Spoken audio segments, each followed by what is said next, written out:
જય શ્રી કૃષ્ણ બધાને। તો બોર ખાતા ખાતા અમે પહોંચી ગયા હતા હસ્તીની વાડીની અંદર, જે ધાણા વાવેલા હતા ત્યાં। અને જે વાતનો ડર હતો તે જ વાત થઈ। મેં કીધું હતું કે પતંગ સાથે લેશો તો ઝઘડા થશે, પતંગ તૂટશે અને રોવાનું થશે। એ જ વાત અહીં વાડીમાં બની ગઈ। હવે તૂટેલી પતંગો લઈ અને અમે તો ચાલતા થઈ ગયા જમવા માટે। પાણી પાયેલી વાડી હોય ત્યાંમાં ઉઘાડા પગે ચાલવાની મજા તો કંઈક અલગ જ છે।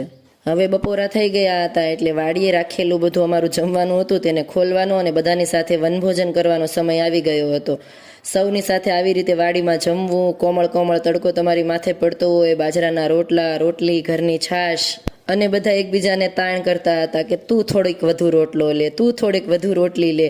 આ તો જાણે મને એક નવો પરિવાર મળી ગયો હોય એવું લાગતું હતું। દાદા પણ જમી અને છાંયડે બેઠા હતા અને ત્યારબાદ અમે ચાલ્યા તેની બીજી વાડીએ કે જ્યાં તેમના ભાગ્યા એટલે કે ખેત મજૂર રહે છે। આ ગીર ગાયોના આખા પરિવારને જોતા જોતા અમે આગળ ચાલ્યા અને પહોંચી ગયા તેમના ઘરે। તેમના ઘરે પહોંચી અને છોકરાઓ ક્યાં શાંતિ લેવાના હતા। તેમણે જે ઝાડ ઉપર કપડાં સૂકવ્યા હતા એ ઝાડ ઉપર તે વાંદરા બની અને લટકી ગયા હતા।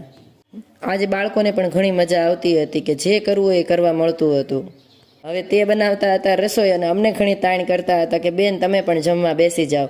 પરંતુ અમે કીધું કે અમે જસ્ટ જમીને જ આ બાજુ આવ્યા છીએ, તમે શાંતિથી જમી લો, અમે તમારા છોકરા સાચવી દઈએ। પરંતુ આ બાળકને તો મારાથી અજાણું પડતું હોય એવું લાગતું હતું। પછી અમે ગયા ધાણામાં।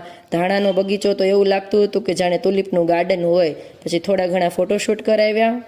ધાણા અને રાયના પીળા ફૂલ તો જાણે ગાર્ડનમાં ઊભા હોય એવું ફીલ કરાવતા હતા અને આખા ખેતરમાં સફેદ પથરાળો આ ફૂલનો પીળો હોય એવું લાગતું હતું। પછી અમે લોકો જોવા ગયા હતા નદી, જેનો વિડીયો હું તમને પાર્ટ 3માં બતાવીશ।